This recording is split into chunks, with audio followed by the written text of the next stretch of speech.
Dark energy আর dark matter মানে কিছুই জানে না। মাত্র কত পার্সেন্ট তারা আবিষ্কার করেছে? কথা বলেন। বিজ্ঞান গোটা সৃষ্টি জগতে কত আবিষ্কার করেছে? মাত্র 4%। 96% তারা কিছু জানেই না যে কি ঘটেছে। কিন্তু বক্তা বলছে 18,000 মাখলুকাত, কিন্তু গোটা বিশ্ব জগতে কোটি কোটি মাখলুকাত আছে। এখন আপনার কাছে আমার প্রশ্ন, বলেন তো এখন বক্তা ঠিক বলছে না আল্লাহর কোরআন ঠিক বলছে? কোরআন বলছে আল্লাহর মাখলুকাত গুলো শেষ করা যায় না, আর বক্তা বলছে 18,000। তার বক্তা ঠিক না কোরআন ঠিক? আরে কোরআন তো ঠিক, কোরআন একদম বিজ্ঞানের পক্ষে আছে, কিন্তু বক্তার এই কথা শুনলে যারা সায়েন্স নিয়ে পড়াশোনা করছে, যারা বায়োলজি নিয়ে পড়াশোনা করছে, জীববিদ্যা নিয়ে পড়াশোনা করছে, তারা বলবে আরে হুজুর আপনি কি বললেন 18,000 মানে? আরে শুধু সামুদ্রিক প্রাণী তো 9,000 প্রজাতির আছে, মানে কোটি কোটি, মানে 1,67,000 প্রাণীর অস্তিত্ব পেয়ে গেছে। আমাদের হুজুর বলছে 18,000। আছে না নাই? কথা বলেন। সমাজে এমন অনেক ধারণা আছে যেগুলো আমরা বলছি কিন্তু এগুলো কোরআন হাদিসে নাই। এগুলো হচ্ছে ধর্মের নামে অধর্ম। চলেন কয়েকটা জিনিস দেখাই যে চাচা আপনি ভুল জানেন, অনেক প্রমাণ আছে। আচ্ছা, আপনাদের এলাকাতে মাঠে যখন গরু চড়ান, দেখবেন মাঝে মধ্যে গরু চড়াতে চড়াতে একটা সাপ আসে, সাপ এসে আপনার গরুর দুধ খেয়ে পালিয়ে যায়, যায় কি যায় না? আর জোরে বলেন না। সাপটার নাম কি? ডারহাস।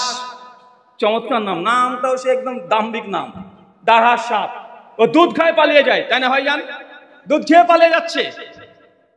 এখন অনেক এখানে তরুণ যুবকরা আছে, বক্তারা এখন যদি কোনো কথা বলে দেয় এটাকে যাচাই করে 1 সেকেন্ডের বিষয় নয়। কেন? কারণ টেকনোলজির যুগ। টেকনোলজির যুগ না ভাইজান? টেকনোলজির যুগ কি যুগ নয়? চাচা আপনি দীর্ঘদিন ধরে মনে করছেন সাপে দুধ খেয়ে পালিয়ে যায়, অথচ বিজ্ঞান সায়েন্স বলছে সাপ দুধ খেতে পারে না। কথা বুঝবেন না মনে হয়? সাপকে যদি জোর করে দুধ খাইয়ে দেন ও দুধ হজম করতে পারবে না। ও বেটা 7-8 ঘন্টা পর এমনি চিটপটাং হয়ে মরে পড়ে থাকবে। কেন? কারণ দুধকে হজম করার জন্য শরীরে যে পরিপাক তন্ত্র দরকার, যে এনজাইম দরকার, সাপের শরীরে সে এনজাইম নাই। তাই সাপকে জোর করে দুধ খাওয়ালেও সাপ বেঁচে থাকতে পারবে না, মারা যাবে। কিন্তু আপনি মনে করছেন দীর্ঘদিন ধরে আপনার ওই গরুর দুধ খেয়ে পালিয়ে যায় ডারহাস সাপ, মনে হয়। বলেন কি বলেন না? কথা বলেন। আরে আমার কথাতে যদি বিশ্বাসী না হন, এখন তো টেকনোলজির যুগ। এখনই গুগলে চলে যান, গুগল হাফেজাহুল্লাহ, এখনই লিখেন যে সাপ কি দুধ খায়, উত্তরে এখনই চলে আসবে। আসবে কি আসবে না? আসবে কি আসবে না? গুগল তো এখন ওল্ড ভার্সন হয়ে গেছে, এখন তো চ্যাট জিপিটি চলে এসেছে। আছে না চ্যাট জিপিটি? হ্যাঁ, চ্যাট জিপিটি বোঝেন তো? আচ্ছা, কে কে বোঝেন একটু হাত তোলেন। চ্যাট জিপিটি, গ্রক, ডিপসিক, মাশাআল্লাহ অনেকে আছে। চাচা ভাবছে চ্যাট জিপিটি আবার কি, চাটাচাটি কি বলে? আচ্ছা, চাটাচাটি না, মানে চ্যাট জিপিটি মোবাইলে একটা অ্যাপ্লিকেশন, মানে একটা সফটওয়্যার। মানে ওখানে আপনি যা প্রশ্ন করবেন উইথ রেফারেন্স সঙ্গে সঙ্গে অ্যান্সার করে দেয়। মানে দুনিয়ার যে প্রশ্ন করবেন, অনেক বড় মুফতি সাহেব, মানে অনেক বড় আল্লামা, এমন করে জ্ঞান নেই যে তার কাছে নেই। সে যে নতুন কিছু আবিষ্কার করে এমনটা নয়। যত ডাটাবেস বিভিন্ন সার্ভারে দেওয়া আছে, প্রশ্ন করলে সঙ্গে সঙ্গে সংগ্রহ করে ও ডাটাগুলোকে সঙ্গে সঙ্গে সামনে রেখে একটা মানে প্রেজেন্টেশন উপস্থাপন করে। এটা চ্যাট জিপিটি। আমরা বাঙালিরা চ্যাট জিপিটি ব্যবহার করি ভালো, তবে আমরা কেমন চ্যাট জিপিটি ব্যবহার করি জানেন? বাঙালির কাছে পৃথিবীর কোনো দেশের মানুষের বুদ্ধি আর বাঙালির বুদ্ধি আসমান জমিন পার্থক্য আছে। কিছুদিন আগে সোশ্যাল মিডিয়ায় দেখলাম ভাইরাল একটা ঘটনা। চ্যাট জিপিটি যদি সবকিছু জানে, বাংলাদেশের একজন ব্যক্তি, একটা ছেলে হাতে 1 মুঠ চাল নিয়েছে, চ্যাট জিপিটি অন করে বলছে, চ্যাট জিপিটি তুই নাকি সব জানিস, বলতো আমার হাতে কতগুলো চাল আছে গুনে গুনে বল। চিন্তা করেছেন? মানে বাঙালি ওকে প্রশ্ন করবেই। আমরা বাঙালি, এটা আমাদের গর্বে, মানে গর্ব আমরা যে আমাদের বাঙালিরা, আমাদের কাছে কেউ পারবে না চ্যাট জিপিটিকে শেষ পর্যন্ত মানে উত্তর দিতে পারে না। আরে ও বলবে কিভাবে, বলবে কিভাবে? আরেকজন করেছে, কেউ গাছের কাছে ধরেছে, আম গাছে, চ্যাট জিপিটি অন করে বলছে, এই তুই নাকি সব জানিস, বলতো এই গাছে কটা পাতা আছে দেখে দেখে বল। এই যে বাঙালি। আর ইয়াং ছেলে, যুবক ছেলে যারা আছে, প্রথম যারা চ্যাট জিপিটিকে পেয়েছে, মানে হাই দিয়েছে, ও তখন বলছে হ্যালো, এরপরে কি প্রশ্ন করবে ওর মাথায় কোনো প্রশ্ন নাই, তখন বলছে আই লাভ ইউ। আচ্ছা, কে কে বলেছেন একটু হাত তোলেন। হাত তুলবেন না, এটা জানা আছে। মানে আমাদের বাঙালিদের কাজ হচ্ছে এটাই, মানে ও যে কি প্রশ্ন করবে ওর তো প্রশ্ন নেই। আরে গোটা বিশ্ব জগৎ এখন চ্যাট জিপিটি ব্যবহার করে, কে মেডিকেল সেক্টরও উন্নত হচ্ছে, ডাক্তাররা প্রেসক্রিপশন করছে এটা থেকেই, 1000 জায়গাতে তারা কাজ করছে। আর বাঙালি আছে চ্যাট জিপিটিকে মনে করছে গার্লফ্রেন্ড, মানে ওই গার্লফ্রেন্ডের মতো আচরণ করছে। এমন আছে না নাই? আছে না নাই? এখন চ্যাট জিপিটিকে আপনি প্রশ্ন করেন যে চ্যাট জিপিটি বলো তো সাপ কি দুধ খায়? অ্যান্সার সঙ্গে সঙ্গে পেয়ে যাবেন, সাপ দুধ খেতে পারে না। কেন? সাপের শরীরে সেই এনজাইম নাই যে এনজাইম দিয়ে সাপ দুধকে হজম করবে, দুধ খেতে পারে না। কিন্তু মানুষ মনে করছে সাপ দুধ খায়, মনে করে কি করে না। শুধু এতটাই নয়, চাচা বলতে পারেন যে হুজুর ওই যে সিনেমাতে যে দেখেছি বেহুলা লক্ষিন্দর, সাপকে দুধ দেয়, সাপ খেয়ে পালিয়ে যায়। চাচা, সিনেমাতে অনেক কিছুই দেখা যায়, দেখা যায় না? ওই যে কোনো এক মানুষ এখানে হাত উপরে তুললো, নিচে একটু বসলো, সাপ হয়ে গেল। আপনি কি সত্যি মনে করবেন নাকি? সাপকে নিয়ে গোটা বিশ্ব জগতে অনেকগুলো মানুষের মধ্যে মিথ প্রচলিত আছে। দেখবেন কিছু কিছু যারা সাপ ধরে তাকে কি বলা হয়? সাপুড়ে বলা হয় না? গ্রামগঞ্জে আসে একটা বিন নেয়, বাঁশি নেয়, যে সাপের কাছে গিয়ে বাজায়, আর সাপ তখন ফসফস করে, আর মানুষ ভাবছে বাপরে বাপ, বিন বাজিয়েছে এমন, আর সাপ চলে এসেছে। চাচা, সাপ শুনতেই পায় না, বুঝলেন না মনে হয়? সাপের কান নেই, শ্রবণ শক্তি নেই, ও শুনতেই পায় না। তো আপনি বলতে পারেন তাহলে যে বিন বাজাচ্ছে, সাউন্ড হচ্ছে, আর সাপটা নাচানাচি করছে কেন, ফুসফাস করছে কেন? চাচা, ও নিজেকে মানে রক্ষা করছে, আত্মরক্ষা করছে। সে শুনতে পায় না কিন্তু দেখতে পায়। যখনই বিনটাকে নাড়াচাড়া করছে তখন সবল মারছে। সাপকে নিয়ে অনেকগুলো মিথ। এই জন্য সনাতন হিন্দু ধর্মেও দেখবেন মনসা দেবী, কিসের দেবী ইনি? কথা বলেন। সাপ। হ্যাঁ, শোনা যাচ্ছে না কথা? এটা তো একটা ঝামেলা রে ভাই।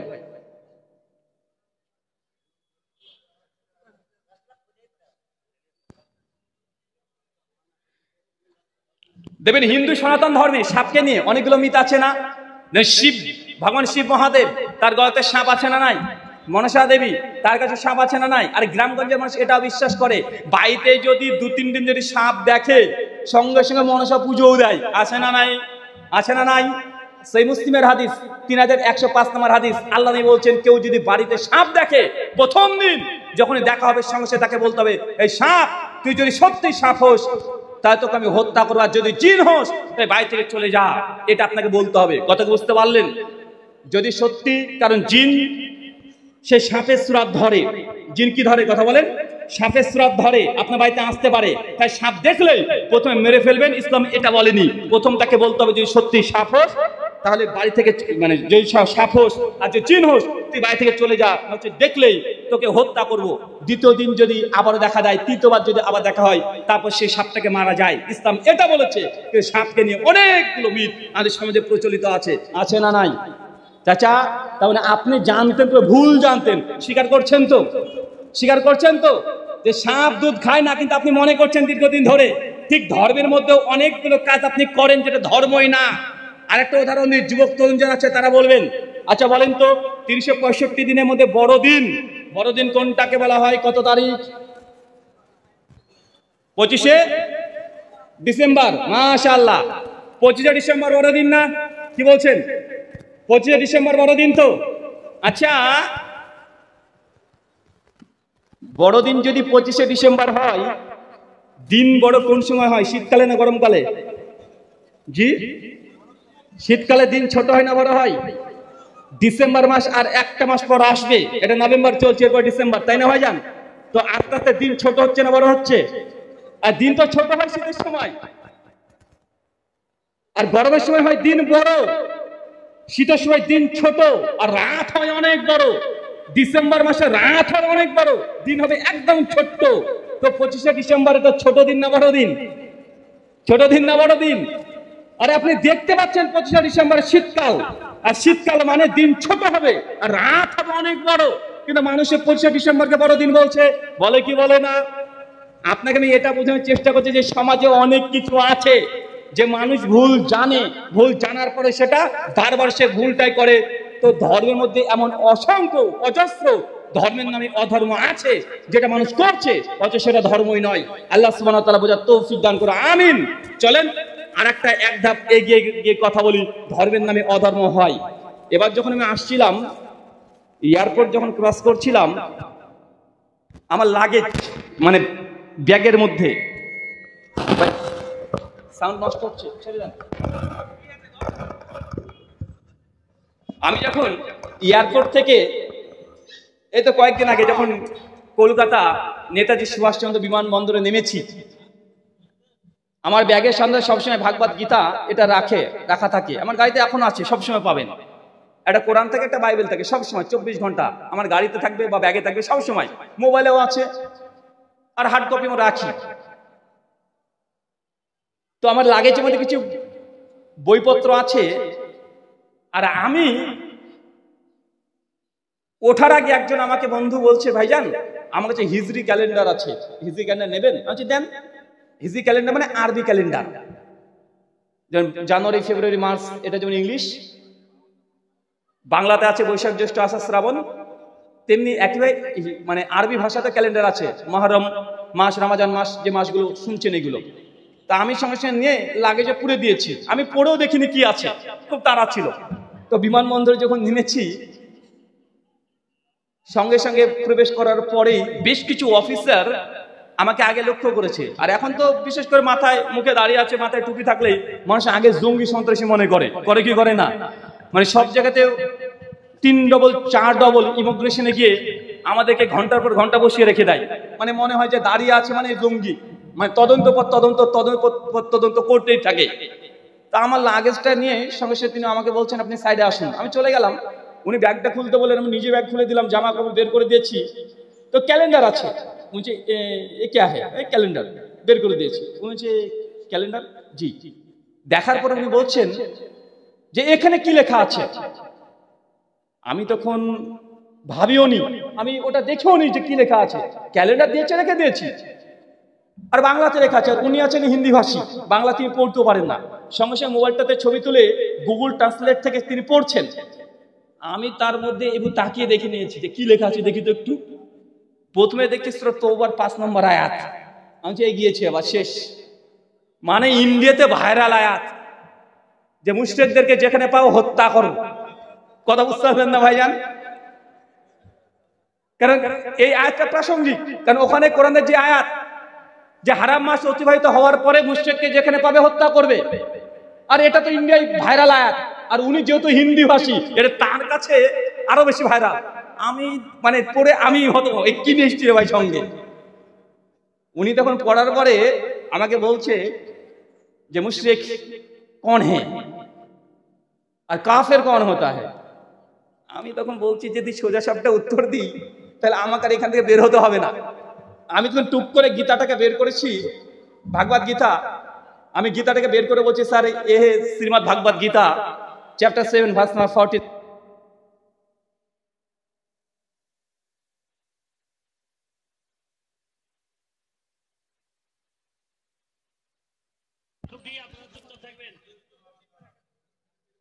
কেউ কথা বলবেন না, যান্ত্রিক ত্রুটি হতে পারে, সমাধান করার চেষ্টা করা হচ্ছে। ও আচ্ছা আচ্ছা। তো আমি সঙ্গে সঙ্গে বলছি যে কারণ এটা ভাইরাল টপিক, মানে যে কোনো জায়গাতে মুসলমানকে দেখলে কি বলে, কাফের कौन होता है। কাফের কে? মুসলমান আমরা বলি কাফের, যে আল্লাহকে বিশ্বাস করে সে কাফের। তো আসলে কি যে আল্লাহকে বিশ্বাস করে সে কাফের? সে তো কাফের না। যে আল্লাহকে বিশ্বাস করে না সে তো নাস্তিক। কি কথা বলেন? সে কি? সে অ্যাথিস্ট, নাস্তিক হতে পারে, অ্যাগনস্টিক অথবা নাস্তিক বা অ্যাথিস্ট, এগুলো হতে পারে। তো সে তো কাফের না। আমি তখন বললাম শ্রীমদ ভাগবত গীতা চ্যাপ্টার 7 ভার্স 14 and 15 ওখানে পরিষ্কার ভাবে লেখা আছে, ভগবান শ্রীকৃষ্ণ বলছে যে আমাকে বিশ্বাস করে না সে ব্যক্তি হচ্ছে আসুরাং ভাবা স্মৃতা আহা, সে ব্যক্তি হচ্ছে অসুর। কি বলেন তো ভাইজান? কথা বলেন।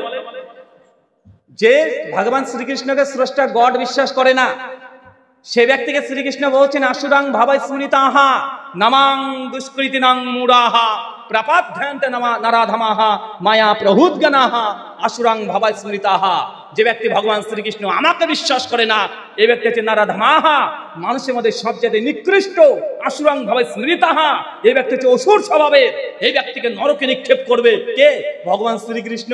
আমি বলছি যে স্যার এই যে কাফের যে শব্দ এর যদি সংস্কৃত করা হয় তাহলে হবে তো অসুর। উনি তখন আমার দিকে তাকায় বারবার, আর আমি যখন গীতা বের করেছি উনি অবাক যে মৌলভী সাহেব এর কাছে আর গীতা। আর তারপর যখন গীতার শ্লোক যখন তার সামনে পাঠ করছি আর উনি জানছেন যখন বলবে কাফের कौन होता है আমি বলে দেব যে আল্লাহকে বিশ্বাস করে না। আর যেহেতু কোরআন বলছে যে কাফেরকে দেখো হত্যা করো, সঙ্গে বলে দিবে তাহলে কি আমাকে হত্যা করতে হবে? আপনার কোরআন বলছে। তো আমি একটু ঘুরিয়ে উত্তর দিয়েছি, উনি একটু মানে থ হয়ে দাঁড়িয়ে গেলেন, পড়তে শুরু করলেন। আমি তখন বলছি যে স্যার দেখেন, এগুলো হচ্ছে ইসলামকে বিকৃত করার জন্য মিডিয়ার একটা কলা কৌশল। পবিত্র কোরআনের কিছু আয়াতকে তারা সামনে রেখে বোঝানোর চেষ্টা করে যে ইসলাম এটা একটা জঙ্গিবাদের ধর্ম, অথচ কোরআন মাজিদের সূরা তওবার 5, 6, 7 পর পড়লে আপনি অ্যান্সার নিজেই পেয়ে যাবেন যে আল্লাহ কাদেরকে হত্যা করতে বলছে আর কাদের সঙ্গে বন্ধুত্ব স্থাপন করতে বলা হচ্ছে। ভগবান শ্রীকৃষ্ণ তিনিও গীতার মধ্যে বারবার তিনি অর্জুনকে বলেছেন যুদ্ধ করো, যুদ্ধ করো। অর্জুন বলছেন যুদ্ধ করব না আমার ভাই। শ্রীকৃষ্ণ তারপরে বলছে যুদ্ধ করো। তার মানে কি শ্রীকৃষ্ণকে ক্রিমিনাল বলবেন? তিনি কি মানুষের ব্রেন নষ্ট করছে? না, সত্যের সঙ্গে মিথ্যার লড়াই সব জায়গায় হয়, কিন্তু কোরআন মাজিদ একটা আয়াতকে সামনে রেখে তারা উল্টাপাল্টা পেশ করছে। তো ভাই আমাদের সমাজেও এমন মানুষ আছে না নাই?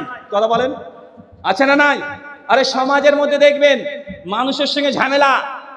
একজন ব্যক্তি এসেছে বলছে এখানে আহলে হাদিসদের প্রোগ্রাম, এরা নবীজিকে নূরের তৈরি মানে না, এর নবীজিকে মাটির তৈরি বলে, এরা লামাজাবি, এরা গায়ের মুকাল্লিদ, এরা ইংরেজের দালাল। এই ফতোয়া ফরাজ দেয় কি দেয় না? দেয় কি দেয় না? ফতোয়া দেয় না?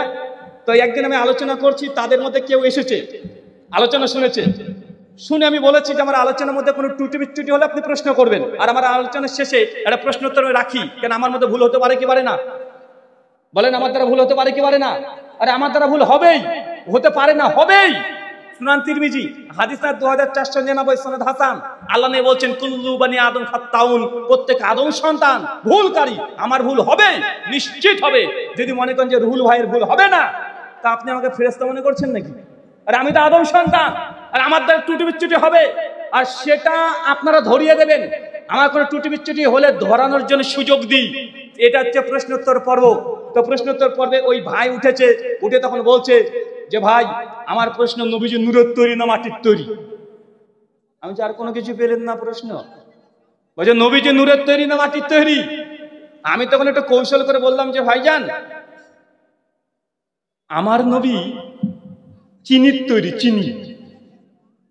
উনি বাঁকা চোখে দেয়, ঠিক করে উত্তর দেন। আচ্ছা আরে ভাই, আমার নবী আমার কাছে চিনির চাইতো মিষ্টি, আমার নবী আমার কাছে গোল্ড সোনার চাইতো দামি, হীরের, আমার নবী হচ্ছে হীরের তৈরি, তোমারটা কিসের তৈরি বলো? উনি তো বলছে আপনি কিন্তু ঠিকভাবে উত্তর দিচ্ছেন না, মানে উনি চাচ্ছেন আমি মাটির তৈরি বলবো আর একটা ঝামেলা পাকাবে। কথা কি বুঝতে পারলেন?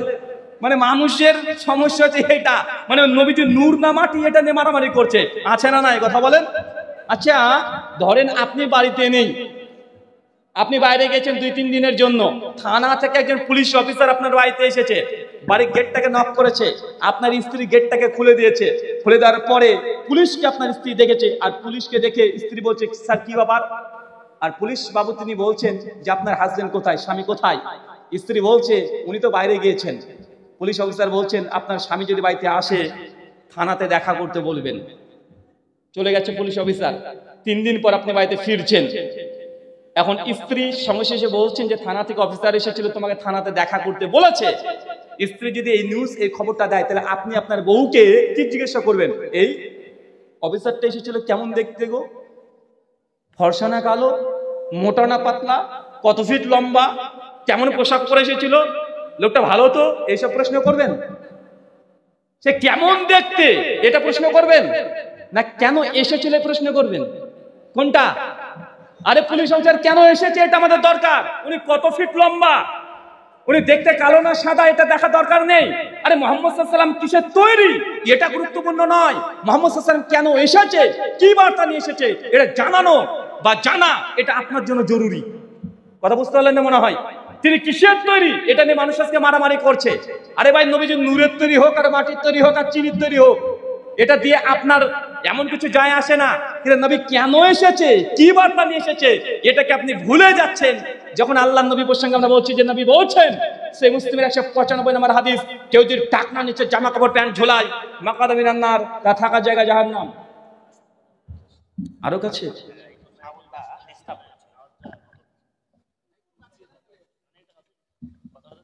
সেই মুসলিমের হাদিস, কেউ যদি টাকনা নিচে জামা কাপড় প্যান্ট ঝোলায় মাকাদা মিনান নার, তা থাকার জায়গা জাহান্নাম। এটা নবী বলেছে। কিন্তু আমাদের সমাজে যারা আশিক রাসূল দাবি করে, বলে যে আমরা আশিক রাসূল, দেখবেন তাদের টাকনার নিচে কাপড় থাকে কি থাকে না? তাদের জামা কাপড় প্যান্ট লুঙ্গি যা আছে একদম রাস্তায় ঝাড়ু দিতে দিতে নিয়ে চলে যায়। আরে নবী কিসের তৈরি এটা যতটা গুরুত্বপূর্ণ, নবী কি আদেশ করেছেন কি নিষেধ করেছেন এটা মেনে নেওয়া তার চাইতে অনেক বেশি গুরুত্বপূর্ণ, কিন্তু মানুষ সেইগুলো মানে না। এদের 350 জর্দা দিয়ে পান চিবাচ্ছে, আজ স্লোগান দিচ্ছে নবীজির আগমন শুভেচ্ছা স্বাগতম। বেটা আল্লাহ নবী তিনি বলছেন যে তোমরা পেঁয়াজ আর রসুন খেয়ে মসজিদে এসো না। কেন? কারণ এই পেঁয়াজ আর রসুনের দুর্গন্ধে 2 শ্রেণীর ব্যক্তি কষ্ট পায়, 1 মুসলমান মুমিন আর 2 ফেরেশতা। নবী এই জন্য পেঁয়াজ রসুন খেয়ে মসজিদ যেতেই নিষেধ করছে, আর আপনি 350 জর্দা দিয়ে পান মেরে দিয়ে আপনি চলে যাচ্ছেন মসজিদে, আপনি চলেছেন রাস্তাঘাটে, আপনার যে ফেরেশতা থাকবে মানে মুখে যা দুর্গন্ধ মনে হয় শয়তানকে হিচু করে দিয়েছে। এমন আছে না নাই কথা বলেন? বড় বড় জুব্বা হাব্বা পরে দাবি করছে আশিকে রাসূল আর ব্যবসার রমরম, এমন দেখা যায় কি যায় না? দেখা যায় কি যায় না? এই যে ধর্মের নামে অধর্ম, যেটা ধর্মে আছে সেগুলো আমরা করি না, কিন্তু যেটা ধর্মে নেই নিজেদের বানানো জিনিসগুলোকে নিয়ে আমরা মনে করছি এটাই ধর্ম। চলেন এটা তো মুসলমানে বললাম, একটু হিন্দু ধর্ম থেকে ঘুরে আসি। দেখবেন হিন্দু ধর্মের জুন জুলাই মাসে পরপর 3 থেকে 7 দিন কীর্তন হয়, হয় কি হয় না? যেটাকে নামযজ্ঞ বলে, হরিনাম বাসর বলে, অনেক কিছু হয়ে গেল। কি বলে? হরে কৃষ্ণা কৃষ্ণ কৃষ্ণ হরে হরে, হরে রাম রাম রাম হরে হরে। 3 দিন লাগাতার তারা মালা জপ করছে, 16 নাম 32 অক্ষর 24 ঘন্টা চলছে। দেখা যায় কি যায় না? যায় না ভাইজান? বলছে এই কলিযুগে হরিনাম জপ হচ্ছে সর্বশ্রেষ্ঠ তাদের ইবাদত, সবচেয়ে বড় কর্ম হচ্ছে এটাই। অথচ আমার জানা মতে শ্রীমদ্ ভাগবত গীতায় 18 খানা অধ্যায় আছে, 700 খানা শ্লোক আছে। এই 700 খানা মন্ত্রের মধ্যে শ্লোকের মধ্যে এক জায়গাতেও হরে কৃষ্ণ কৃষ্ণ কৃষ্ণ হরে হরে এই মন্ত্র বা শ্লোকই নাই। অনেকে ভাবতে পারেন তাহলে মনে হয় বেদে আছে, 4 বেদ ঋক সাম যজু অথর্ব বেদ, 4 বেদ, কোন জায়গাতে এই মন্ত্র নাই। এই মন্ত্র নাই, কিন্তু তারা পালন করছে কি করছে না? এটা আমি দায়িত্ব নিয়ে বলছি। 4 বেদের মধ্যে কোনো জায়গায় নাই, ভাগবত গীতাতে এই মন্ত্র পাওয়া যায় না। তাহলে মনে করতে পারেন যে না তাহলে মানে রামায়ণে আছে। আরে রামায়ণ গোটা পড়ে ফেলেন, রামায়ণের যদি 7টা স্বর্গ পড়ে ফেলেন তারপরেও রামায়ণে এই মন্ত্র কোথাও পাবেন না, মহাভারতেও নেই। কিন্তু মানুষ এটাকে বর্তমান ধর্ম মানে করছে কি করছে না? করছে কি করছে না? মানুষ এটাকে তারাও ধর্ম মনে করছে। হিন্দু দাদারা, মুসলমানরা যেমন আছে দেখবেন তারা মহরম পালন করছে, আছে না নাই? রাস্তাতে রাস্তাতে তরবারি নিয়ে গিয়ে হাই হোসেন বলছে আর বুক চাপড়াচ্ছে, আছে না নাই? আল্লাহ নবী বলেছেন কোন মানুষ যদি মৃত্যুবরণ করে তাহলে স্বাভাবিকভাবে পুরুষ মানুষ 3 দিন শোক পালন করবে। কয়দিন? মানুষ মারা গেলে কয়দিন শোক পালন? মাত্র 3 ডেজ, 3 দিন। আর স্ত্রীর জন্য 4 মাস 10 দিন তথা ইদ্যত পিরিয়ড পর্যন্ত। এর বাইরে আপনি বেশি দিন শোক পালন করতে পারবেন না। কিন্তু কবে হাসান আর হোসেন রাদিয়াল্লাহু আনহু মৃত্যুবরণ করেছে 1500 বছর পর, আজকে আপনি বুক চাপড়াচ্ছেন, হাই হোসেন বলছেন না বুককে কাটছেন। ভাই এটা কি ইসলাম? কথা বলেন, এটা ইসলাম? আরে মুসলমান জানেও না, আরে এটা ইসলাম না। আরে এটা হচ্ছে শিয়াদের তাদের অনুষ্ঠান, তাদের পর্ব, আজকে আমাদের মুসলমান ধর্মের মধ্যে চলে এসেছে। ভাই এত কথা হচ্ছে কেন? এত কথা বলছেন কেন ভাই? প্রয়োজন হলে লিখিত দিয়ে দেন। মানুষ এটাকে ধর্ম মনে করছে কি করছে না? করছে না ভাইজান? মানুষ এটাকে ধর্ম মনে করছে। আমি তো অবাক হয়ে যাই। আজকে আপনাদের হচ্ছে ঈদগাহ ময়দান উপলক্ষে অনুষ্ঠান, বলেন ঈদের নামাজ কি ফরজ? 5 ওয়াক্ত নামাজ ফরজ না? ফরজ না? আমি মনে করি ঈদের দিন যে জামাত করার জন্য বড় মাঠ, এত ইনভেস্ট, এটা করাটাই অনার্থক। 5 ওয়াক্ত যে নামাজ পড়ে না তার ঈদের নামাজ কি? কথা মানে বুঝতে পারলেন না? কঠিন মনে হচ্ছে না? আরে 5 ওয়াক্ত নামাজ যে পড়ে না তার জন্য এই ঈদের ময়দানে লাখ লাখ কোটি কোটি টাকা বাজেট দিয়ে একদিন নামাজ পড়তে যাবে, তার জন্য এত টাকা খরচ করার প্রয়োজনই নেই। আল্লাহ নবী বলেছেন মান তারাকা সালাতা মুতাম্মাদান ফাকাদ কাফারা, যে ব্যক্তি ইচ্ছাকৃত নামাজকে ত্যাগ করে দিবে এই ব্যক্তি কাফের। ওকে আবার কালেমা পড়তে হবে। যে বছরে মাত্র 2 দিন নামাজ পড়ে এমন মুসল্লি আছে না নাই? আছে না নাই? তো মুসলমান, তুমি যদি প্রথম যে ইবাদত কালেমাই শাহাদা পাঠ করার পরে যে ইবাদত আপনার উপরে ফরজ হয় সেটা হচ্ছে সালাত, সেটা হচ্ছে নামাজ, আপনার আমলে যদি নামাজ না থাকে আল্লাহ নবীর জবান অনুযায়ী আপনি কাফের। তো কাফের হওয়ার পরে আপনি আবার ঈদের নামাজ পড়তে যাচ্ছেন, এটা আপনার জন্য মোটেই শোভনীয় হচ্ছে না। আমি যতটুকু ঘাটাঘাটি করে দেখেছি, নবী মুসা আলাইহিস সালামের উম্মত যারা ইহুদি তাদের মধ্যে আল্লাহ সুবহানাহু ওয়া তাআলা 4 ওয়াক্ত নামাজ দিয়েছিল। কত ওয়াক্ত? কত ওয়াক্ত? 4 ওয়াক্ত। কিন্তু ইহুদিরা করলো কি? নামাজকে নষ্ট করে দিল, নামাজ তারা বাদ দিয়ে দিয়েছে, নামাজ তারা পড়ে না, বরং তারা সপ্তাহে একদিন শনিবার ইবাদত করে। কিবারে ইবাদত করে ইহুদিরা? কিবার? শনিবার। খ্রিস্টানদেরকে 3 ওয়াক্ত নামাজ দিয়েছিল। বাইবেলে ওল্ড টেস্টামেন্ট তালমুদ অনুযায়ী যদি ঘাটা যায়, জিসাস খ্রিস্টের উপরে 3 ওয়াক্ত সালাত ফরজ করা হয়েছিল। খ্রিস্টানরা প্রতিদিন 3 ওয়াক্ত নামাজ না পড়ে তারা একটা নির্দিষ্ট দিনকে তারা বেছে নিয়েছে, তার নাম রবিবার। কি বার? খ্রিস্টানরা কোন দিন ইবাদত করে? আচ্ছা, যারা কেরালাতে থাকেন, কোন দিনে খ্রিস্টানদের গির্জা খোলে? কোন দিন? রবিবারে। তারা প্রার্থনা করছে, প্রেয়ার করছে।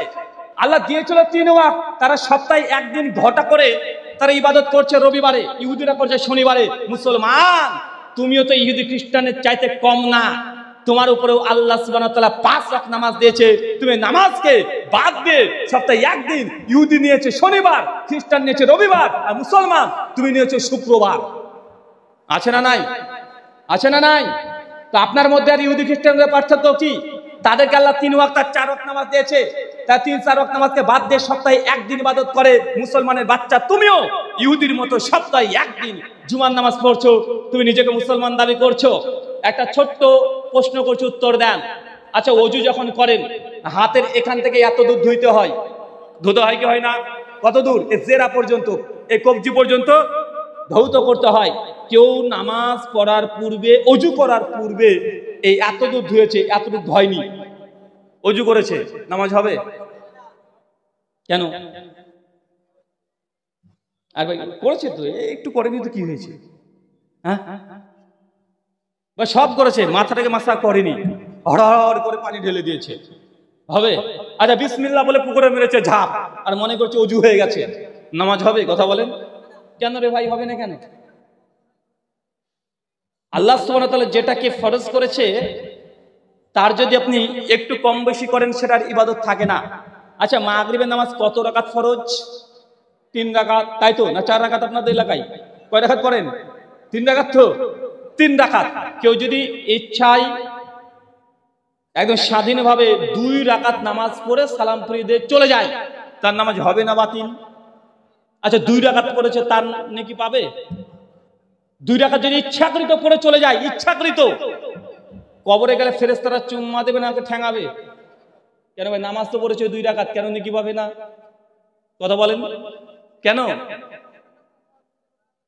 মাশাআল্লাহ, চাচা ঠিক বলেছে। নামাজ তো 3 রাকাত ফরজ, ও মাতব্বরি করে 2 রাকাত পড়লে হবে নাকি? আর 2 রাকাত পড়লে এটা আল্লাহর বিরুদ্ধে বিদ্রোহ করা হচ্ছে। আল্লাহ বিধান দিয়েছে, যা তুই পাল্টানোর চেষ্টা করেছো, এই জন্য এই ইবাদত কবুল হবে না। তো আল্লাহ তো প্রতিদিন দিয়েছে 5 ওয়াক্ত নামাজ ফরজ, তুই সপ্তাহে একদিন যদি পড়ো, তোমার নামাজ আল্লাহ কবুল করবে তো? কথা বলেন, আপনার নামাজ কবুল হবে তো? আরে, মাগরিবের নামাজ যে 3 রাকাত ফরজ হয়, 2 রাকাত পড়ে যদি আপনি সালাম ফিরিয়ে চলে যান, ওটা মাগরিব নামাজই বাতিল। তো আল্লাহ 5 ওয়াক্ত নামাজ মিলে একটা ফরজ, 5 ওয়াক্ত নামাজ পড়লে আপনি আকিমুস সালাত, সালাত কায়েম করলেন। কিন্তু আপনি সপ্তাহে একদিন মসজিদে গিয়ে প্রথম কাতারে ঢুকে আপনি দাঁড়িয়ে আছেন, আপনি মনে করছেন আপনি মুসাল্লি। জি না, আল্লাহর কাছে জবাব দেবেন। আমি বলছি না যে আপনি কাফের হয়ে গেছেন, আমি বলছি না এই নামাজ আল্লাহ কবুল করবে না, তবে আপনার নামাজ আল্লাহ সুবহানাহু ওয়া তাআলা দেখে নেবেন কবুল হচ্ছে কি হচ্ছে না। আল্লাহ বলছে, ইন্না সালাতা তানহা, নিশ্চয়ই নামাজ, সালাত মানুষকে অশ্লীল মন্দ কাজ থেকে দূরে রাখে। কি কাজ থেকে? কথা বলেন, কি কাজ থেকে? আরো জোরে। চলে এসেছেন ভাই, বসেন, এই পাশে দেন, চলে আসেন, চলে আসেন, এখানে দেন। আল্লাহ বলছেন, নিশ্চয় নামাজ মানুষকে অশ্লীল মন্দ কাজ থেকে দূরে রাখে। কি দূরে রাখে? যা আরো জোরে বলেন। নামাজের ক্ষমতা পাওয়ার আছে। আপনার নামাজ কবুল হচ্ছে কি হচ্ছে না আপনি অটোমেটিক নিজে বুঝতে পারবেন।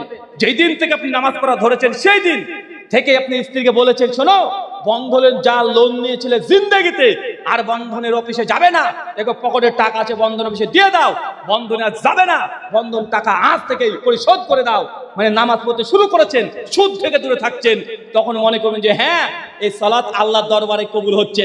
নামাজ যেই দিন পড়তে শুরু করেছেন যুবা, সেই দিন থেকে ফেসবুকে তোমার গার্লফ্রেন্ড যে আছে তার সঙ্গে ব্রেকআপ করে ফেলেছো, যে না, এটা হারাম রিলেশন। আল্লাহ বলেছেন, লা তাকরাবুজ জিনা, জিনা ধারে কাছে যেও না, আজ থেকে তোমার সঙ্গে আমার সম্পর্ক ছিন্ন, তোমার সঙ্গে আমার রিলেশন, এটা হারাম। আল্লাহ হারাম সম্পর্ক কবুল করবে না। তোমার সঙ্গে যদি সম্পর্ক হয়, বিবাহ করে তোমার সঙ্গে সম্পর্ক হবে যদি আপনি করতে পারেন, বলতে পারেন, তবে বুঝে নেবেন আপনার নামাজ কবুল হচ্ছে। কথাকে বুঝতে পারছেন চাচা? নামাজ পড়ছিলেন না কিন্তু আপনি বিড়ি খাচ্ছিলেন, সিগারেট খাচ্ছিলেন, মাঝে মাঝে গাঁজাতে দম মারছিলেন, নামাজ পড়া ধরেছেন 2 দিন 3 দিন 4 দিন 1 সপ্তাহ পার হয়ে গেছে, আর ভেতর থেকে খারাপ লাগছে যে আমি নামাজ পড়ি, বিড়ি খাই, আরে নামাজ পড়ি, আমি এই নেশা করি, এই ভেতরে কেমন যেন খারাপ লাগছে, কেমন একটা খারাপ লাগছে। এই যদি খারাপ লাগতে শুরু করে মনে রাখবেন নামাজ কবুল হতে শুরু হয়ে গেছে। যে নামাজ পড়ার কারণে, নামাজের পাওয়ারে আপনার যাবতীয় নিষিদ্ধ দ্রব্য থেকে দূরে থাকতে পারেন, জেনে নেবেন নামাজ কবুল হচ্ছে। তো নামাজ পড়ছেন, আপনি জেনার সঙ্গে যুক্ত আছেন, নামাজ পড়ছেন, 4-5টা গার্লফ্রেন্ডকে আপনি আপনার সঙ্গে রেখে দিয়েছেন, নামাজ পড়ছেন, পরকীয়ায় লিপ্ত আছেন, নামাজ পড়ছেন, বন্ধন লোন থেকে এখনো টাকা নেন, নামাজ পড়ছেন, এখনো মানুষের সঙ্গে অশ্লীল মন্দ খারাপ গালিগালাজ দিয়ে কথা বলেন, এই যেগুলো যদি আপনার আমলে থাকে, আবার নামাজও পড়ছেন, জেনে নেবেন এই নামাজ আল্লাহর দরবারে পৌঁছাচ্ছে না, মসজিদের ফ্যানে লটর পটর করছে। এমন মুসল্লি আছে না নাই যে নামাজ মানুষকে নিজের দুনিয়াতে পরিবর্তন করতে পারে না, ওই নামাজ আপনাকে জান্নাতেও নিয়ে যাবে না। নামাজের পাওয়ার আছে, আল্লাহ নিজে বলছে ইন্না সালাতা তানহা, নিশ্চয়ই সালাত মানুষকে অশ্লীল মন্দ কাজ থেকে দূরে রাখে, এটা আল্লাহর কথা। কিন্তু আপনি নামাজও পড়ছেন আবার বাদরামি শয়তানি করছেন, তার মানে কি নামাজ পড়ছেন, নামাজ কবুল হচ্ছে না। আল্লাহ সুবহানাহু ওয়া তাআলা মুসলিম মুমিনদেরকে প্রতিদিন 5 ওয়াক্ত সালাত আদায় করার তৌফিক দান করো, আমিন।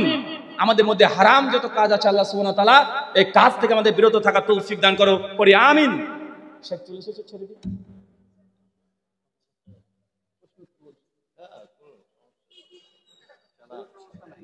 আপনি পড়েন না, না শেখ চলে এসেছে। আচ্ছা, আপনারা প্রশ্ন উত্তর হবে, পাশাপাশি আপনারা দানটা করতে থাকুন, প্রশ্ন উত্তরগুলো শুনতে থাকবেন, তবে ধ্যান দিতে হবে। শেখ আপনারা হইচই করবেন না, ঠিক আছে? আপনাদের সম্মুখে আমাদের প্রধান বক্তা তিনি উপস্থিত, তারপরেও ব্রাদার রাহুল সাহেবের কাছে কিছু প্রশ্ন এসেছে, তার সেগুলো উত্তর করবেন না। আমি পড়ছি প্রশ্নগুলো, ব্রাদার রাহুল শুনবেন এবং উত্তর দেবেন। আমরা জানি বিড়ি সিগারেট খেলে ইবাদত কবুল হয় না, অনেক হুজুর বলছেন বিড়ি সিগারেট হারাম, তবে ইবাদত কবুল হবে না, এ কথা কি ঠিক? এ কথা ঠিক না। ওয়ালাইকুম আসসালাম ওয়া রাহমাতুল্লাহ। ভাই প্রশ্ন, বিড়ি সিগারেট জর্দা এগুলো খেলে ইবাদত কবুল হবে কি হবে না? মূল কথা হাদিস থেকে যেগুলো পাওয়া যায়, কেউ যদি হারাম খায়, হারাম পান করে, তার দোয়া কবুল হবে না, এটা নিশ্চিত। সে মুসলিমের হাদিস দ্বারা প্রমাণিত এবং মুসনাদ আহমদের হাদিস দ্বারা প্রমাণিত। জি কিছু বলছেন? দোয়া কবুল হবে না, এটা নিশ্চিত, মুসনাদ আহমদের সেই হাদিস। আর কোনো প্রশ্ন দিবেন না। একজন ব্যক্তি মসজিদুল হারামের গিলাফ ধরে দোয়া করছে, আর আল্লাহ নবী বলছে এর দোয়া আল্লাহ কবুল কিভাবে কবুল করেন? যা খেয়েছে সেটাও হারাম, যা পড়েছে সেটাও হারাম, তো দোয়া কবুল হবে না, এটা নিশ্চিত। শেখ বিন বাজ রাহিমাহুল্লাহ, শেখ সালেহ আল উসাইমিন, শেখ আলবানী, 3 জন বলছে হারাম খেলে দোয়া কবুল হবে না, এটা নিশ্চিত জেনে রাখেন। তবে অন্যান্য ইবাদত যে নামাজ কবুল হবে কি হবে না, হারাম যদি খেয়ে থাকেন, এটা নিশ্চিত ওয়াকারটা কোনো নুসুস দ্বারা প্রমাণিত নয়, তবে ইস্তেহাদ, আল্লাহ কবুল করতেও পারেন না করতেও পারেন, নিশ্চিত কোনো দলিল নাই, তবে দোয়া কবুল হবে না এটা নিশ্চিত। শুকরান। এক হুজুর সুন্নাত নামাজ পড়ে বেরিয়ে যায়, এই ফরজ নামাজ পড়ে বেরিয়ে যায়, সুন্নাত পড়ে না, তার পিছনে নামাজ হবে কি হবে না? একজন হুজুর শুধু ফরজ নামাজ পড়ে মসজিদ থেকে বেরিয়ে যায়, তার পেছনে নামাজ হবে কি হবে না? প্রশ্ন কে করেছেন? আপনি আবার নামাজ পড়েন তো ফরজ, ওই নামাজ পড়ে না, জুম্মার মুসল্লি, মানে ও হুজুরের ভুল ধরার জন্য আসে শুধু, মানে মহা মুসিবত। শোনেন, সহিহ বুখারী 731 নম্বর হাদিস, সহিহ বুখারী 731 নম্বর হাদিস কিতাবুস সালাতে আসছে, আল্লাহ নবী বলছেন পুরুষ মানুষের জন্য নফল সালাত মসজিদের চাইতে বাড়িতে উত্তম। কোথা উত্তম? কোথা উত্তম? বাড়িতে। এখন আপনি কি জানেন ওই হুজুর সে ফরজ নামাজ পড়ে যে বাড়িতে চলে গেল, বাড়িতে সুন্নাত নামাজ পড়ে কি পড়ে না জানা আছে আপনার? জানা আছে? তা আপনি আগে থেকে এরকম গুমান, এরকম সন্দেহ কেন করছেন? সূরা হুজুরাত 11 নম্বর আয়াত, সন্দেহ থেকে দূরে থাকেন। আল্লাহ নবী বলছেন যে মুমিনদেরকে সব সময় যদি কোনো কিছু দেখো, খারাপ করতে দেখলো, ভালো ধারণা আপনাকে করতে হবে। মানে ডাকাতের সমস্যা কি জানেন? মানে একজন হুজুর গভীর রাত্রিতে তাহাজ্জুদ নামাজ পড়ার জন্য উঠেছে, উঠে পুকুরে এসে একটু ওযু করছে, আর ওই দিক থেকে ডাকাত এসেছে, ও গরু চুরি করার পরে এসে ওর হাতে মুখে নোংরা লেগে গেছে, ও পুকুরের উল্টো দিকে ও হাত মুখ ধুচ্ছে, আর ডাকাত মনে করছে আরে সর্বনাশ, হুজুর আবার কবে থেকে চুরি করা ধরলো রে ভাই, হুজুরে চুরি করে, আর ইমাম সাহেব ভাবছে লোকটা তো খুব খারাপ ছিল, লোকটা তাহাজ্জুদের জন্য উঠেছে, মানে যে যেমন ভাববে তেমন। কথা বুঝতে পারছেন না ভাইজান? তাই আপনাকে টেনশন করতে হবে না, সে যদি ফরজ নামাজ পড়ে তার পেছনে নামাজ পড়া বৈধ। শুকরান। আমিন বলা নিয়ে এত মতভেদ কেন মুসলিমদের মধ্যে? আমিন বলা নিয়ে এত মতভেদ কেন? সুনান ইবনে মাজাহ 953 নম্বর হাদিস, আমাদের আয়েশা রাদিয়াল্লাহু আনহা বলছেন যে ইহুদিরা সবচেয়ে দুটো জিনিস শুনলে বেশি রাগান্বিত হয়, ক্রোধান্বিত হয়। এক, আমিন। দুই, কি বলেন? সালাম। কারণ ইহুদিরাও আমিন বলে। কারা বলে? কথা বলেন। ইহুদিরা দোয়ার পরে আমেন, আমেন বলে, মানে হিব্রু ভাষায় আমেন, আরবিতে আমিন। তো আমাদের সমাজে অনেক আছে, নামাজের মধ্যে যখন মুসলমান আমিন বলে তখন অনেক মানুষকে জ্বলন শুরু হয়ে যায়। দেখা যায় কি যায় না? সহিহ বুখারী 780, 81, 82, 83 পরপর 4টে হাদিস আছে। আবু হুরায়রা থেকে বর্ণনা, আল্লাহর নবী প্রসঙ্গে বলছেন, নবী যখন নামাজে সূরাতুল ফাতিহা গায়রিল মাগদুবি আলাইহিমুজ জালিন বলতেন, ফাকুলু আমিন, তখন তোমরা আমিন বলো। সুনান তিরমিজি 248 নম্বর হাদিস, মাদ্দাবিয়া সাউতেহা, আওয়াজটাকে দীর্ঘায়িত করো, রাফাবিয়া সাউতেহা, আওয়াজটাকে উঁচু করে বলো। সুনান তিরমিজিতে ইমাম তিরমিজি হাদিস নিয়ে এসে বলছেন হাদিসটা হাসান সহিহ, এটা সুফিয়ান সাউরি সূত্রে হাদিস। তাই জোরে আমিন বলতে হবে, এটাই সহিহ দ্বারা প্রমাণিত। ইমাম বুখারী সহিহ বুখারীর বাব 111 হাদিস নাম্বার 780 অধীনে একটা অধ্যায় রচনা করেছেন। আতা বিন আবি রাওয়া, বিখ্যাত একজন তাবেঈ, 110 হিজরিতে মৃত্যুবরণ করেন। ইনার পরিচয় ইমাম আবু হানিফার উস্তাদ ছিলেন। তিনি বলছেন, যখন আমরা আমিন বলতাম তখন মসজিদ গম গম করে আওয়াজ হতো। এখন আপনার মসজিদ কি হয়? শোনেন, আমিন বলার দুই ধরনের হাদিস আছে। জোরে আমিন বলার হাদিস আছে, আস্তে আমিন বলারও হাদিস আছে। সুনান তিরমিজি 252-তে আছে, 248-এর শেষ অংশে আছে। শুবা থেকে বর্ণনা নিয়ে আসার পর ইমাম তিরমিজি বলছে হাদিসের সনদের মধ্যে দুর্বলতা আছে, আস্তে আমিন বলা। কিন্তু মনে মনে আমিন বলা হাদিস আল্লাহি জাল হাদিসও নাই। জোরে আমিন মানে কি? আমিন। আস্তে আমিন মানে কি? আমিন। মনে মনে মানে কি? আমাদের সমাজে কোনটা বলে? এটা নাই। মানে জয়ীফটাও যদি মানেন তো আস্তে আছে, কি আছে? কথা বলেন। আস্তে, কমপক্ষে আপনাকে বলতে হবে আমিন। আপনি যদি বউকে বলেন, এই এত জোরে কথা বলছো কেন, আস্তে কথা বলো, আপনার বউ কিভাবে কথা বলে? এভাবে কথা বলে না? আস্তে বলতে কি বুঝায়? আস্তে বলছে, আস্তে ধীরে ধীরে বলছে। তো হাদিস যদি জয়ীফ মানে তারপরে আস্তে বলতে হবে। আস্তে মানে মনে মনে নয়। জি, আমাদের মধ্যে এত ভেদাভেদ কেন? আমাদের মধ্যে তো ভেদাভেদ কেন? সূরা আলে ইমরান আয়াত নম্বর 103 আল্লাহ বলছেন, ওয়াতাসিমু বিহাবলিল্লাহি জামিআও ওয়া লা তাফাররাকু, তোমরা আল্লাহর রজ্জুকে আঁকড়ে ধরো, পরস্পর বিচ্ছিন্ন হও না। আল্লাহর রজ্জু কি? সে মুসলিমের হাদিস, কিতাব আল্লাহ, আল্লাহর কিতাব। মুয়াত্তা মালিকের হাদিস, তারাক্তু ফিকুম আমরাইন, যে আমি তোমাদের দুটো জিনিস ছেড়ে গেলাম, এক কিতাব আল্লাহ, দুই সুন্নাতে রাসূলুল্লাহ, আর আল্লাহর নবীর সুন্নাত। মুয়াত্তা মালিক হাদিস নাম্বার 186 থেকে পাওয়া যায়। তো মুসলমান যখন আল্লাহর কিতাব ছেড়ে দিয়েছে, আল্লাহ বলেন হাবলুল্লাহ, আল্লাহর কিতাবকে আঁকড়ে ধরতে, রজ্জুকে আঁকড়ে ধরতে মুসলমান হাবলুল্লাহ বাদ দিয়ে ধরেছে আব্দুল্লাহকে। কাকে? কথা বলেন। আব্দুল্লাহ মানে ওটা বড় ভাই, এটা ভাইজান, এটা বড় পীর সাহেব, এটা ছোট পীর সাহেব, আমার বাপ দাদারা বলেছে, দাদা হুজুর বলেছে, চাচা হুজুর বলেছে। যখন এই আব্দুল্লাহকে ধরেছে তখনই বিভ্রান্ত হয়েছে। কথা বুঝতে পারলেন না ভাইজান? যখনই মানুষকে ধরতে গিয়েছে, এটা আমার পীর সাহেব বলেছে, এটা আমার মাযহাবে আছে, এটা আমার ইমাম বলেছে। আরে ভাই, আমি বলছি যে এটা কোরআনে আছে, এটা হাদিসে আছে। ইমাম শুবা রাদিয়াল্লাহু আনহুর কাছে এসে একজন প্রশ্ন করছে যে হজে তামাত্তু করা জায়েজ কি না জায়েজ। উনি বলছেন হজে তামাত্তু করা জায়েজ, আর উনি তখন বলছে না, এই কথা তো অনেকজন বলেছে যে না জায়েজ। তখন ইমাম শুবা বলেছে যে আকুলা মুহাম্মদ সাল্লাল্লাহু আলাইহি সাল্লাম, আমি বলছি নবী বলেছে, আর তাকুলুনা আবু বকর ওমর, তুমি বলছো আবু বকর ওমর বলেছে। কথা বুঝতে পারলেন না মনে হয়? রাসূলের হাদিস আমি বলছি, আর তুমি যখন তো হুজুর বলেছে, তো পীরে কেবলা বলেছে, থাপড়ানোর দরকার এদেরকে। জি, সুদ হারাম কেন? সুদ হারাম কেন? পুঁজিবাদী অর্থনীতি এটা, এটা ক্যাপিটালিজম। এক কথা উত্তর দেওয়া সম্ভব নয়। ক্যাপিটালিজম যদি বুঝতে হয়, আমার একটা আলোচনা আছে, ইসলামী অর্থনীতি বনাম পুঁজিবাদী অর্থনীতি। ইউটিউবে চলে যান, এইভাবে লিখে ইসলামী অর্থনীতি বনাম পুঁজিবাদী অর্থনীতি লিখলেই আমার একটা 1 ঘন্টার আলোচনা পেয়ে যাবেন। সুদ যে কেন হারাম এই অর্থনীতি নিয়ে আলোচনা করা হয়েছে, ওইখানে আপনি স্পষ্ট পেয়ে যাবেন। একটা শুধু ছোট্ট কথা বলি, পৃথিবীতে 3 ধরনের অর্থনীতি চলে। কয় ধরনের? 3 ধরনের। 1 পুঁজিবাদী অর্থনীতি, 2 সমাজনীতি অর্থনীতি, আর 3 ইসলামী অর্থনীতি। পুঁজিবাদী অর্থনীতি কি? আপনি যে টাকা ইনকাম করেছেন, এই টাকার মালিক আপনি, আপনার টাকাতে কারো অধিকার নাই। ইসলামী অর্থনীতি কি?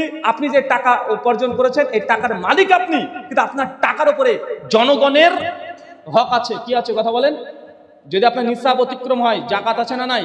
আছে না নাই?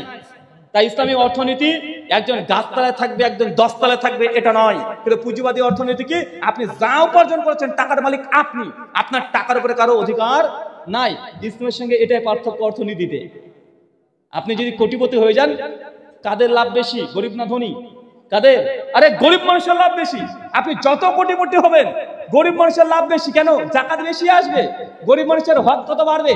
আর পুঁজিবাদী অর্থনীতিতে কি আছে, এই সুদযুক্ত অর্থনীতিতে কি আছে, আপনি যত বড় লোক হবেন আপনার বাপ দাদারে বড় লোক হবে, আর গরিব মানুষের রক্তকে শুষে শুষে আপনি বড় লোক হচ্ছেন। এই পার্থক্যগুলো অনেকভাবে বলা যায়, এই আলোচনাটা সম্ভব নয়। আলোচনা গোটাটা শুনে নেবেন। জি।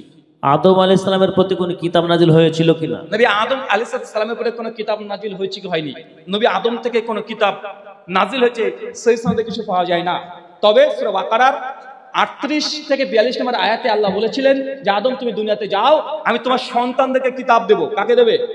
যারা এই কিতাবের অনুসরণ করবে তারা হেদায়েত পাবে, আর যারা কিতাবকে ছেড়ে দেবে তারা গোমরাহ হবে। নবী আদমের উপর স্পষ্টভাবে কোনো কিতাব অবতীর্ণ হয়নি, এবং আল্লাহ ডাইরেক্ট জান্নাতে কথা বলতেন নবী আদমের সঙ্গে। আল্লাহ বলতেন না যে আদম ওরা জান্নাতে ঘুরে বেড়াও, গাছে গাছে যাও না, এগুলো ডাইরেক্ট কথা ছিল। কি ছিল কথা বলেন? ডাইরেক্ট। নবী আদম যখন চলে গেলেন, ভুল করলেন, আল্লাহ তখন তাকে শিখিয়ে দিলেন। আল্লাহ শিখিয়ে দিয়েছেন, কিতাব দিয়ে নয়, ডাইরেক্ট শিখিয়ে দিয়েছে সব জ্ঞান, তাকে কিতাব দেওয়া হয়নি। শুকরান। একজন ব্যক্তি বলছেন আমি কোরআন পড়েছি, কিন্তু কোরআনে কোথাও সুখের সন্ধানের কথা বলা হয়নি। কিসের সন্ধান? সুখের সন্ধান তাই বলছে, এটা আমি পাইনি তাই বলছি। একজন ভাই কোরআন পড়েছেন কিন্তু সুখের সন্ধানের কথা পাননি। সুখ বলতে কি বোঝাচ্ছেন বলেন তো ভাই? কি স্বামী স্ত্রী, ফ্যামিলি, কোন ম্যাটার? সুখ তো অনেক কিছু হতে পারে, হতে পারে না ভাই? সামাজিক সুখ, রাজনৈতিক সুখ, ব্যক্তিগত, পারিবারিক, কোন সুখ খুঁজতে চাচ্ছেন? কি খুঁজতে চাচ্ছেন? পবিত্র কোরআন সূরা মাইদার মিডল অংশ 3 নম্বর আয়াত আল্লাহ বলছেন আলিয়াম আকমালতু লাকুম দীনাকুম। দিন ইসলামকে আল্লাহ কমপ্লিট, মুকাম্মাল, পরিপূর্ণ, কমপ্লিট, ডিটেল, বিস্তারিত, বিস্তীর্ণ ভাবে আল্লাহ অবতীর্ণ করেছে। আপনি যদি না পান এটা আপনার অজ্ঞতা। কি পাননি আমাদের কাছে আসেন, ইনশাআল্লাহ কোরআন থেকে আপনাকে খুলে দেখানো হবে। শুকরান।